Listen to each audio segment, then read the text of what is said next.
విచిత్రాల నిధి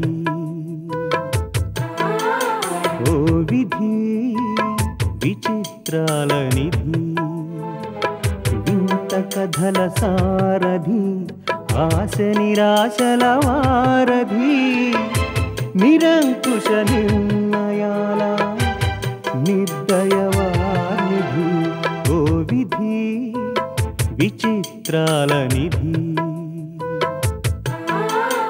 ఓ విధి విచిత్రాల నిధి.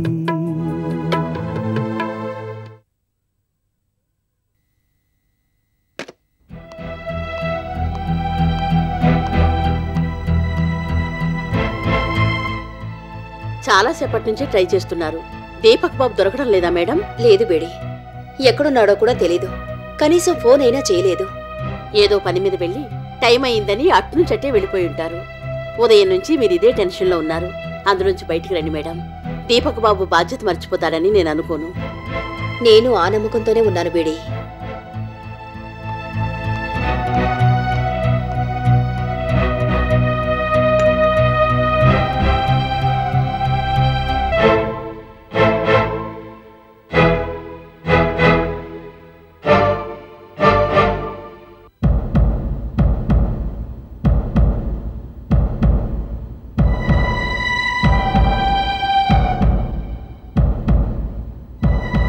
ఆడపిల్లలకి బోల్డని కోరికలుంటాయి.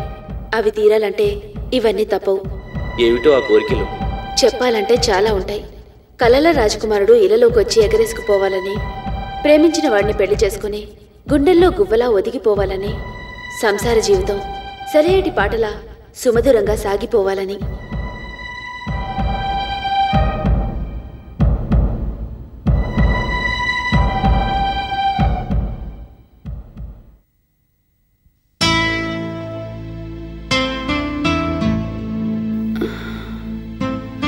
భార్గవి, మనం ఇక్కడున్నాం ఏమిటండి? గుళ్ళో నువ్వు స్పృహ తప్పి పడిపోతే హాస్పిటల్కి తీసుకొచ్చాను. అలాగా? నాకసలేమీ గుర్తులేదండి. అయినా ఆరోగ్యం పాడు చేసుకుని ఎందుకు వచ్చిన మొక్కులు, ఎందుకీ ఉపవాసాలు చెప్పు? అంత మాట అనకండి. ఇవన్నీ మీకోసమే. భార్గవి. అవునండి, మీకోసమే.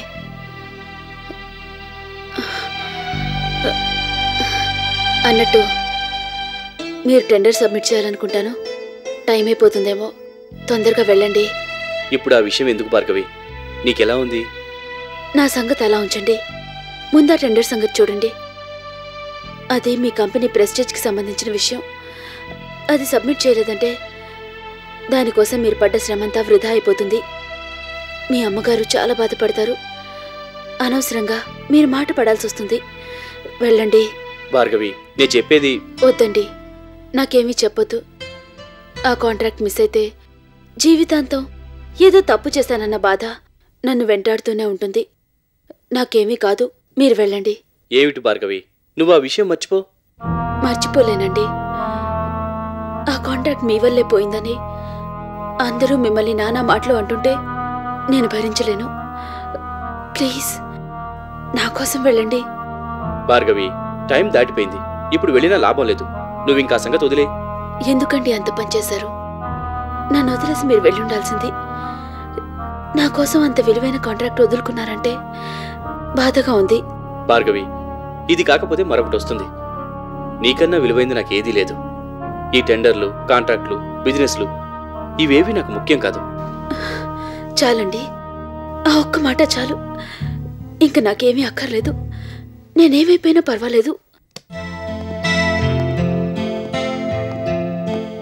డాక్టర్, భార్గవ్కి స్పృహ వచ్చింది. ఇక మేము వెళ్ళొచ్చా? ఒక్కరోజుంటే మంచిది. అయినా ఆవిడ ఆరోగ్యం జాగ్రత్తగా చూసుకుంటానంటే తీసుకువెళ్ళండి. సిస్టర్. భార్గవి, డాక్టర్ గారు చెప్పింది విన్నావుగా? మనం వెళ్దాం. నేను బిల్ పే చేసి వస్తాను. పదండి డాక్టర్.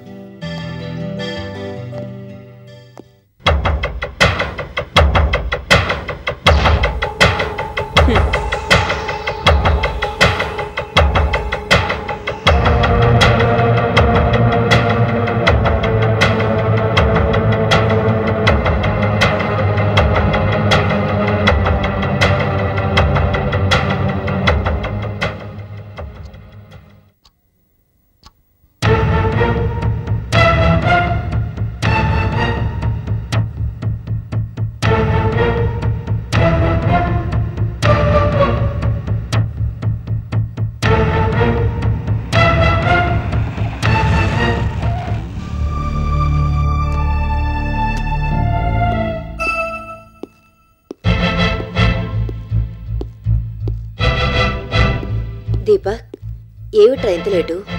పని మీద బయటికి వెళ్ళానమ్మా, లేట్ అయిపోయింది. ఏమిటలా ఉన్నావు? ఒంట్లో బాగాలేదా? అబే అదేం లేదమ్మా, బానే ఉన్నాను. నీకోసమని నీ సెల్కి చాలాసార్లు ఫోన్ చేశాను, కానీ రెస్పాన్స్ లేదు. ఆఫీసుకు ఫోన్ చేస్తే నువ్వు లేవని, బయటికి వెళ్ళావని చెప్పారు. అవునమ్మా, ఏదో ఫోన్ వస్తే అర్జెంటుగా బయటికి వెళ్లాల్సి వచ్చింది. వెళ్ళావు సరే, బయటికి వెళ్తున్నానని నాకైనా ఆఫీసులైనా ఓ మాట చెప్పి వెళ్తే నాకు ఈ టెన్షన్ ఉండేది కాదు కదా బాబు. ఏవో పనుల మీద బయటికి వెళ్లాల్సి వస్తుందమ్మా, ప్రతిసారి ఎంతకని చెప్తాను. అయినా ఫోన్ చేద్దాం అనుకున్నాను, ఆ తొందరలో మర్చిపోయాను. ఓన్లే బాబు, ఆ సంగతి వదిలే. టెండర్ పేపర్స్ సబ్మిట్ చేసావా? లేదు. అదేమిటి బాబు, అది మనకి ప్రెస్టేజీ ఇష్యూ అని మిగిలిన పనులని పక్కన పెట్టి 2 రోజులు ఎంతో శ్రమపడి తయారు చేశావు. మరెందుకు సబ్మిట్ చేయలేదు? లాస్ట్ మూమెంట్లో ఏదైనా ప్రాబ్లం వచ్చిందా? మనకది వర్కౌట్ అవ్వదని అనిపించిందా? టైం చాలేదా? మాట్లాడవేం దీపక్? రాజారావు గారు ఫోన్ చేస్తే గంటలో వచ్చేస్తున్నానని చెప్పావట. నీకోసం వెయిట్ చేసి ఆయన ఆఫీసుకి తిరిగి వచ్చేశారు. కనీసం నువ్వెక్కడున్నావో చెప్తే ఆయనన్నా నేనైనా వచ్చి ఆ పేపర్స్ తీసుకుని సబ్మిట్ చేసేవాళ్ళం కదా. ఇంతసేపు ఎక్కడున్నావు? ఓ పని మీద బయటికి వెళ్ళాను, అక్కడ ఇరుక్కుపోయాను. అనుకున్న టైంకి రాలేకపోయాను. నాకు తెలిసి ఆఫీసుకి సంబంధించి ఎంతకన్నా అర్జెంట్ పనేం లేదు. వేరే ఏ పని మీద వెళ్ళావు? అలా అడుగుతావేంటమ్మా? ఆఫీస్ పనులు తప్ప వేరే పనులు ఉండవా? ఉండకూడదా? ప్రతిదీ వివరించి చెప్పాలంటే కష్టం. నాకు తెలిసి ఆఫీసుకి సంబంధించి ఎంతకన్నా అర్జెంట్ పనేం లేదు. వేరే ఏ పని మీద వెళ్ళావు? అలా అడుగుతావేంటమ్మా? ఆఫీస్ పనులు తప్ప వేరే పనులు ఉండవా? ఉండకూడదా? ప్రతిదీ వివరించి చెప్పాలంటే కష్టం. నీకు వేరే పనులుండవని, నువ్వు వెళ్ళకూడదని నేను అనడం లేదు. నీకు పనులుంటే కనీసం నాకు మాట చెప్తే నేను చూసుకుంటాను కదా బాబు. ఓకే అమ్మా, చెప్పలేదు, తప్పైపోయింది. ఇప్పుడేమంటావు? ఏదో పొరపాటున బయటికి వెళితే పోలీస్ ఇంట్రాగేషన్ లాగా ఇన్నిసార్లు అడుగుతావేంటమ్మా? ఇక నుంచి నేను ఎప్పుడు వెళ్ళింది, ఎక్కడికి వెళ్ళింది, ఎప్పుడు తిరిగి వచ్చింది, ఇవన్నీ తెలిసేలా ఓ రిజిస్టర్ పెడితే వెళ్ళిన ప్రతిసారి నీకు సమాధానం చెప్పక్కర్లేదనుకుంటాను. ఎప్పుడూ లేనిది ఇవాళ కొత్తగా మాట్లాడుతున్నావేంటి దీపక్? నేను మామూలుగానే మాట్లాడుతున్నానమ్మా, నువ్వే అందులో కొత్త అర్థాలు వెతుకుతున్నావు. దీపక్, ఆ టెండర్ పెట్టమని చెప్పింది నువ్వు, దానికోసం కష్టపడింది నువ్వు. పేపర్స్ అన్ని తయారు చేశాక చివరి నిమిషంలో ఓ మంచి అవకాశాన్ని వదులుకున్నావన్న బాధతో అడిగాను, అంతే. నిజమేనమ్మా, కానీ మనం అనుకున్నవన్నీ అనుకున్నట్టు జరగాలని రూలేం లేదుగా. ఒక్కోసారి కొన్ని మిస్ అవుతుంటాయి, వాటి గురించి ఇంత డిస్కషన్ అనవసరం. దీపక్, ఆ కాంట్రాక్టు పోయినందుకు నేను బాధపడ్డం లేదు. ఎందుకు ఇలా జరిగిందని నిన్ను సంజాయిషి అడగడం లేదు. ఉదయం అనగా ఇంట్లోంచి బయటికి వెళ్ళావు, రాత్రి 8 దాటాక తిరిగొచ్చావు. ఎక్కడ ఏమైందో, నువ్వు ఎలా ఉన్నావోనని నేను కంగారు పడుతున్నాను. అందుకని ఎక్కడికి వెళ్ళావు అని అడిగాను. దానికి సమాధానం చెప్పడానికి చిరాకు పడతావేంటి? అడగడానికి కూడా ఓ పద్ధతి ఉంటుందమ్మా.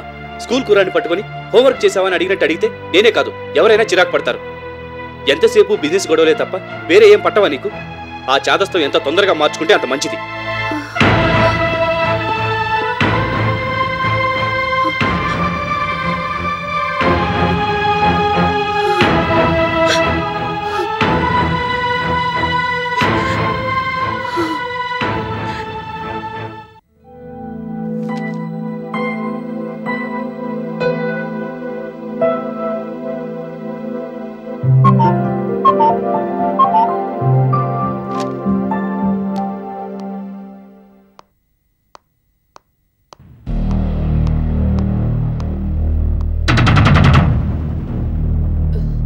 ఎవరు? నేను మేడం. ఓ భార్గవి, రా. చెప్పిన పని ఏమైంది? Success madam. వాళ్ళు టెండర్ సబ్మిట్ చేయలేదు. అంత ఖచ్చితంగా ఎలా చెప్పగలుగుతున్నావు? రాత్రంతా కూర్చొని వాళ్ళు పేపర్స్ అన్ని రెడీ చేశారు మేడం. ఈ రోజు అవి సబ్మిట్ చేయాలి. అందుకని ఉదయాన్నే అర్జెంటుగా ఇంటికి రమ్మని దీపక్కి ఫోన్ చేశాను.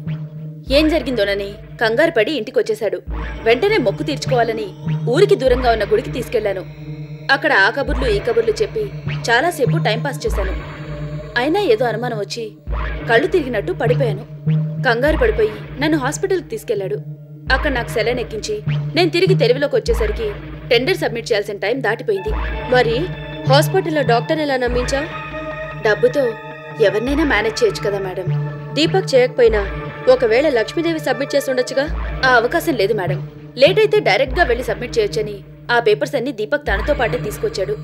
ఆ విషయాన్ని అతను లక్ష్మీదేవికి ఫోన్లో కూడా చెప్పే అవకాశం నేను ఇవ్వలేదు. నా ఆరోగ్యం బాగాలేదన్న కంగారులో టెండర్ సంగతి పూర్తిగా మర్చిపోయాడు. Very good. ఇప్పుడే వస్తాను.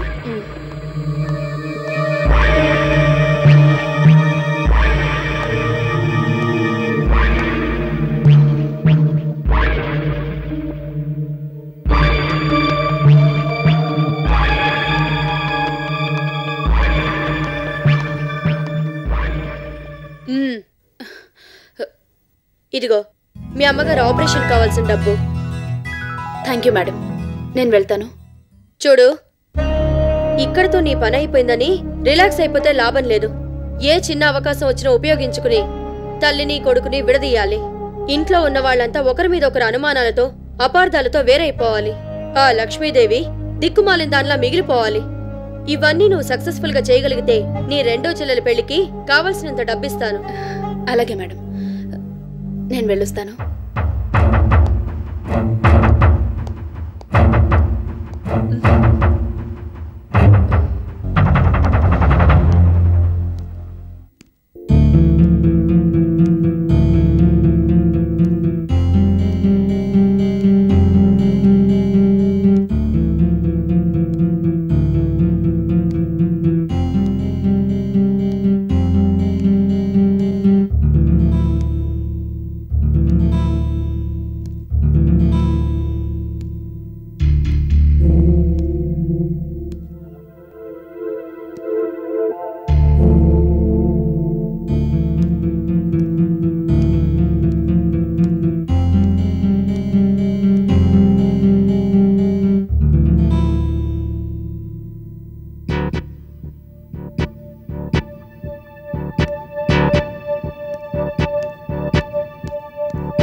అమ్మా,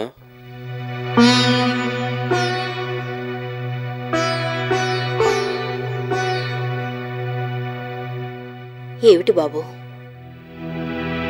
ఏంటలా ఉన్నావు? నేనన్న మాటలకి బాధపడ్డావా?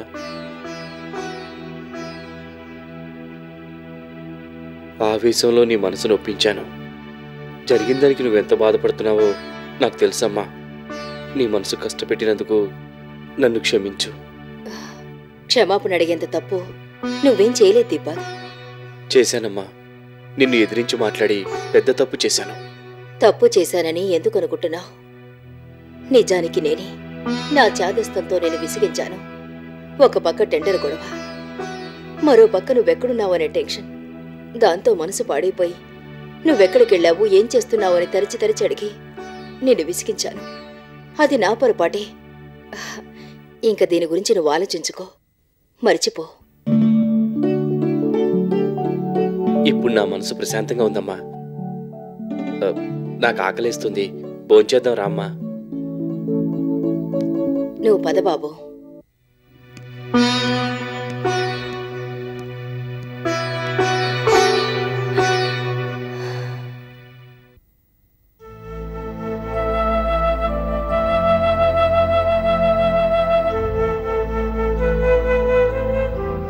అమ్మా, వచ్చావా అమ్మా? నీకు వచ్చే వారమే ఆపరేషన్. డాక్టర్ గారితో మాట్లాడి అన్ని ఏర్పాట్లు చేసేశాను. ఇంకా నో కడుపు నొప్పి, నో టెస్ట్లు, నో మందులు. హాయిగా ఉండొచ్చు. అది కాదు భార్గవి, నువ్వేం అడుగుతావో నాకు తెలుసు. డబ్బు గురించేగా. దాని గురించి నువ్వు వర్రీ అవ్వాల్సిన అవసరం లేదు.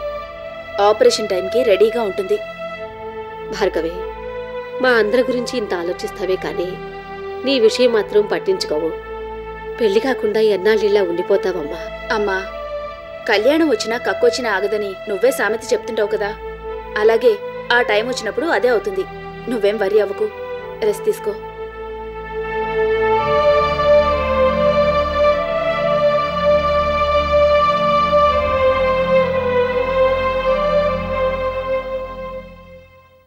వినోద్, రేపటి నుంచి నువ్వు ఎగ్జిబిషన్ వర్క్ లో బిజీగా ఉండాలి. వర్క్ సూపర్వైజ్ చేయడానికి, లైసెన్స్ వర్క్ చేయడానికి టెంపరీగా స్టాఫ్ ని రిక్రూట్ చేసుకో. మన రెగ్యులర్ బిజినెస్ తో సంబంధం లేకుండా దీనికోసం ఓ సపరేట్ సెక్షన్ పెడితే ఈజీగా ఉంటుంది. ఆ కాంట్రాక్ట్ మనకు రావాలి కదా గ్రాని. ఎందుకు ఇలా నెగటివ్ గా ఆలోచిస్తావు? గ్రాని తలుచుకుంటే రాకుండా ఎలా ఉంటుంది? వచ్చి తీరుతుంది. మనకి పోటీ లక్ష్మీదేవితోనే. టెండర్ పేపర్స్ కూడా సబ్మిట్ చేయనివ్వకుండా వాళ్ళని కట్ చేసి పారేశాను. ఇంకా చిల్లర మల్లర కంపెనీల గురించి ఆలోచించాల్సిన పని లేదు. ఓకే గ్రాని, వర్క్ ఆర్డర్ చేతికొచ్చాక ఏం చేయాలో ప్లాన్ చేద్దాం. తప్పకుండా వస్తుంది వినోద్. అందుకు తగ్గ ఏర్పాట్లన్నీ ముందే చేసేశాను. ఎవరెవరికి ఎంతెంత ఇవ్వాలో అంతా అడ్వాన్స్ గా ఇచ్చేశాను. అందుకే అది మనకి తప్ప వేరే వాళ్ళకొచ్చే అవకాశమే లేదు. Good morning madam. ఓ సుబ్రహ్మణ్యం గారా, రండి రండి, కూర్చోండి. చెప్పండి, కాంట్రాక్ట్ మనకే వచ్చిందా? వర్క్ ఆర్డర్ ఎప్పుడు పంపిస్తున్నారు? సారీ మేడం, ఆ కాంట్రాక్టు మనకు రాలేదు.